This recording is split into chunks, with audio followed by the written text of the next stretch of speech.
여호수아서는 하나님께서 아브라함에게 주신 약속의 땅을 여호수아가 차지하는 모든 과정을 소개합니다. 약속의 땅을 차지하는 큰 이야기의 흐름에서 오늘 본문은 한 여인의 이야기, 기생의 이야기를 부각하고 있습니다. 약속의 땅을 차지하는 거룩한 이야기의 시작 지점에 이방인이고 여자였으며 기생이었던 한 여인의 등장이 얼핏 보면 어울리지 않습니다.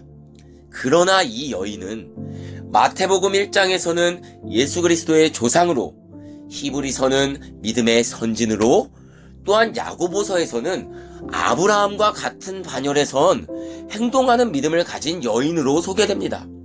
오늘 본문은 여호수아가 시딤에서 두 사람의 정탐꾼을 보내면서 가서 그 땅과 여리고를 엿보라는 명령으로 시작합니다. 아니, 하나님께서 이미 그 땅을 주시기로 약속하셨는데 정탐꾼을 보내다뇨? 이건 여호수아의 불신앙일까요? 그렇지 않습니다.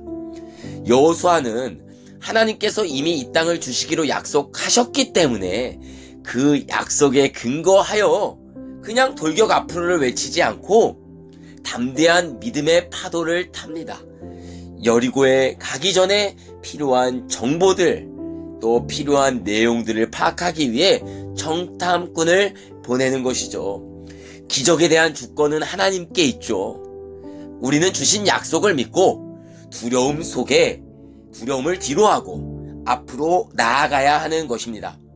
여호수아가 보낸 정탐꾼들은 라합이라고 하는 기생집에 유숙합니다. 그런데 여호수아의 정탐꾼이 기생 라합의 집으로 들어갔다라는 소식이 여리고의 왕에게 전달돼요. 그리고 왕은 곧바로 사람들을 보내요. 정탐꾼들을 집 밖으로 끌어낼 것을 명령합니다. 부탁이나 협조 요청이 아니에요. 왕의 명령입니다. 거짓말을 하다 발각되면 생명이 위험해요. 적군의 정탐꾼을 숨겨둔 죄는 가벼운 죄가 아니기 때문입니다. 정탐꾼을 순순히 내어주었다면 포상금이 있었을지도 모르겠어요. 정탐꾼은 라합의 말 한마디에 자신의 생명이 걸려 있었습니다. 정말 중요한 순간이었죠. 정탐꾼은 라합을 믿고 지붕에 벌려놓은 3대에 숨어 있었습니다. 그들이 할 수 있는 유일한 일은요, 라합을 믿는 일 뿐이었습니다. 그렇다면 라합은 어떤 심정이었을까요? 라합은 여러 선택지가 있었습니다. 정탐꾼을 왕의 신하들에게 내어줄 수도, 숨길 수도 있었습니다. 라합은 결정했습니다. 그리고 말해요. 정탐꾼들이 내게 왔었으나 나는 그들이 누군지도 모르고 어디서 왔는지도 모릅니다. 또 어두워 성문을 닫을 때쯤에 이 집에서 나갔어요 라고 이야기합니다. 덧붙여 급히 따라가면 잡을 수 있을 거라고 이야기합니다. 라합은 왜 자신의 목숨을 건 위험한 선택을 했을까요? 무엇이 라합으로 하여금 정탐꾼들을 지켜주어야 한다는 생각을 하고 또 실제 그 생각을 행동에 옮기게 되었을까요? 오늘 본문을 통해서는 라합의 구체적인 생각을 알 수 없습니다. 내일 우리가 본문을 통해서 자세히 알게 되겠지만 분명한 것은 라합의 믿음의 결단을 통해 라합이 구원받은 하나님의 백성이 되었다라는 사실이죠. 라합이 정탐꾼을 살려준 이야기 속에 라합의 믿음을 통해 라합이라는 한 여인이 하나님의 구원받은 백성이 되었다라는 사실을 성경은 보여주고 있는 것입니다. 그렇다면 이렇게 생각할 수 있지 않을까요?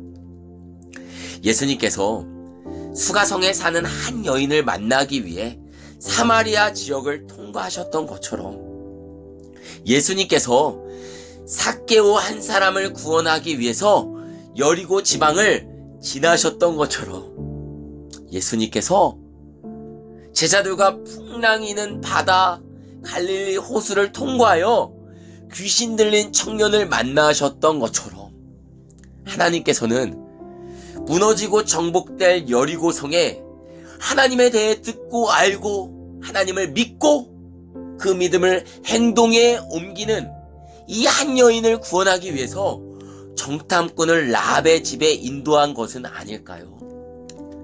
여리고를 무너뜨리기로 결정한 하나님이시지만 여리고에 사는 한 여인의 구원받는 이야기를 통해 우리는 하나님의 섭리를 보게 됩니다. 어떤 사람은 삶에서 일어나는 크고 작은 일들이 나와는 관계없는 일들로만 여겨질지도 모릅니다.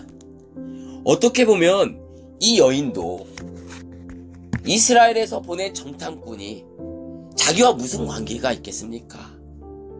자기의 생명을 걸고 그들을 지켜줘야 할 만한 이유가 그에게는 없었어요. 세상과 사람의 관심을 끈 채 그저 하루하루 살아가는 사람들이 얼마나 많습니까? 그저 하찮은 인생과 일상을 살아가는 삶이라고 자신을 바라보는 사람들도 너무나도 많아요. 어쩌면 이 기생 라합도 자신의 인생을 향해 사람들의 손가락질처럼 사람들의 멸시처럼 천대받았던 것처럼 아무것도 아닌 인생이라고 별 볼 일 없는 인생이라고 어떠한 변화나 어떠한 꿈도 기대할 수 없는 그런 망가진 인생이라고 생각했을지도 모릅니다.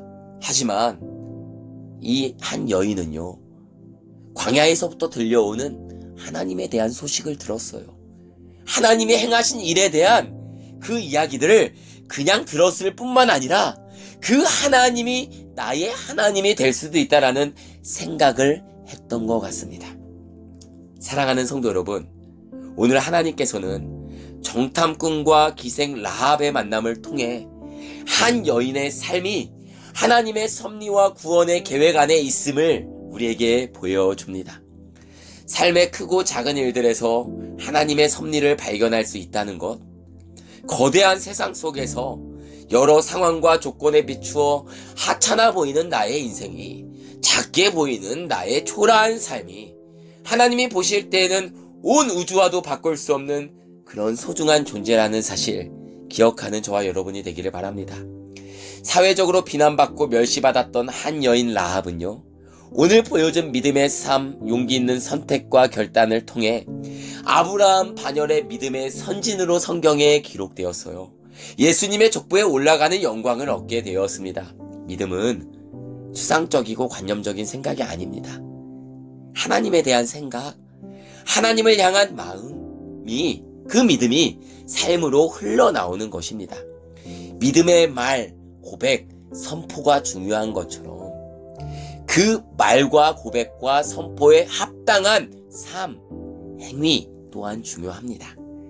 때로는 내게 닥칠 손해, 위험을 감수하면서 하나님에 대한 나의 믿음을 지키기 위해 그 믿음이 요청하는 행동을 할 용기가 여러분에게는 있습니까? 오늘도 하나님께서는 세상 만물을 주관하시고 열방을 통치하시지만 그 안에 너무나도 작은 한 개인에 불과한 나라는 존재에 큰 관심을 두십니다. 그 하나님 앞에 코람데오 살아가는 오늘 하루의 삶이 되기를 예수님의 이름으로 축복합니다.